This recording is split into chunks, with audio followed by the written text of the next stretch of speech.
காலை நேர பிரதான செய்திகளின் ஊடாக நர்மதா சிறில் முதலில் தலைப்பு செய்திகள்.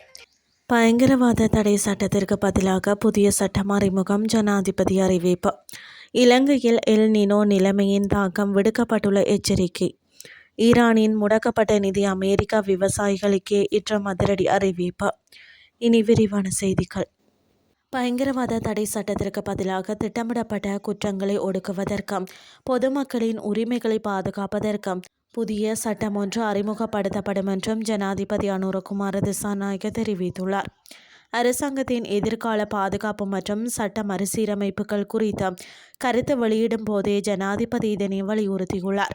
நீண்ட காலமாக உள்நாட்டிலும் சர்வதேச ரீதியிலும் கடுமையான விமர்சனங்களுக்கு உள்ளாகியிருக்கும் தற்போதைய பயங்கரவாத தடை சட்டத்தை நீக்கிவிட்டு அதற்கு பதிலாக தற்போதைய சமூகத்திற்கு பொருத்தமான வகையில் இந்த புதிய சட்ட கட்டமைப்பு அறிமுகப்படுத்தப்பட உள்ளது.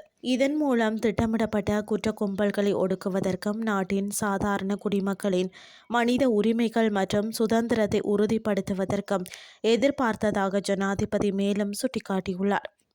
எல் நினோ நிலைமையின் தாக்கம் தற்போது ஆரம்பமாகியுள்ளதாக வளிமண்டலவியல் திணைக்களம் தெரிவித்துள்ளது. நாட்டின் தற்போதைய வானிலை மாற்றம் மற்றும் எல் நினோ நிலைமை குறித்து வளிமண்டலவியல் திணைக்களத்தின் பணிப்பாளர் மெரில் மென்ரிஸ் முக்கிய அறிவிப்பொன்றை விடுத்துள்ளார். தென்மேற்கு பருவக்காற்றின் நிலைமை நாட்டின் நிலவிய போதிலும் மத்திய மலைநாட்டு பகுதிகளில் பெய்யும் மழையின் அளவு குறைந்து வருவதால் எல் நினோ நிலைமை ஆரம்பமாக உள்ளதாக தெரிவித்துள்ளார்.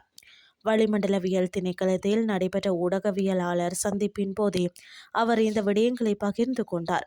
எல் நினோ நிலைமையின் பலத்த தாக்கம் இம்மாதங்களில் நாட்டில் எதிரொலிக்கும் எனவும் இக்காலப்பகுதியில் மழையின் அளவு அதிகரிக்கக்கூடும் எனவும் அவர் தெரிவித்துள்ளார். இக்காலப்பகுதியில் கடுமையான வறட்சி நிலவ வாய்ப்புள்ளதுடன் வெப்பநிலையும் கணிசமாக உயரக்கூடும் எனவும் எதிர்வு கூறப்பட்டுள்ளது. நாளை மற்றும் நாளை மறுதினம் மழையின் அளவு சற்றே அதிகரிப்பு காணப்படும் எனவும் இந்த மாத இறுதி வரை ஆங்காங்கே இடைக்கிடையே மழை பெய்யும் என்றும் மெரில் மென்ரிஸ் எதிர்வு கூறியுள்ளார். எனினும் மத்திய மலைநாட்டு பகுதிகளில் ஒட்டுமொத்த நீர்வீழ்ச்சி குறைவடைவதன் காரணமாக நீர்மின் உற்பத்தி நிலையங்களை சார்ந்த நீர்த்தேக்கங்களுக்கு கிடைக்கும் மழை வீழ்ச்சி குறையும் அபாயம் உள்ளதாகவும் அவர் எச்சரித்துள்ளமை குறிப்பிடத்தக்கது. இனி வெளிநாட்டு செய்திகள். ஈரானின் முடக்கப்பட்ட நிதி ஆதாரங்கள் விடுவிக்கப்படும் பட்சத்தில் அந்த பணம் முழுவதையும் அமெரிக்காவிடமிருந்து மட்டுமே உணவுப் பொருட்களை கொள்வனவு செய்ய ஈரான் பயன்படுத்தும் என அமெரிக்க ஜனாதிபதி டொனால்ட் ட்ரம்ப் தெரிவித்துள்ளார். ஊடகங்களிடம் கருத்து தெரிவிக்கும் போதே அவர் இதனை தெரிவித்துள்ளார். இது தொடர்பில் மேலும் தெரிவித்த அவர், அவ்விடமிருந்து விடுவிக்கப்படும் பணம் அனைத்தும் ஈரானுக்கு அவசரமாக தேவைப்படும் உணவுப் பொருட்களை வாங்குவதன் மூலம் மீண்டும் எங்களிடமே திரும்பி வரவுள்ளது. அங்கு 91,91,1 கோடி மக்கள் உள்ளனர். அவர்களுக்கான உணவை அவர்களால் வழங்க முடியவில்லை. எனவே நாம் தளர்த்தும் இந்த நிதி எங்களது நாட்டு விவசாயிகளுக்கே சென்றடையும் என உறுதியாக தெரிவித்துள்ளார்.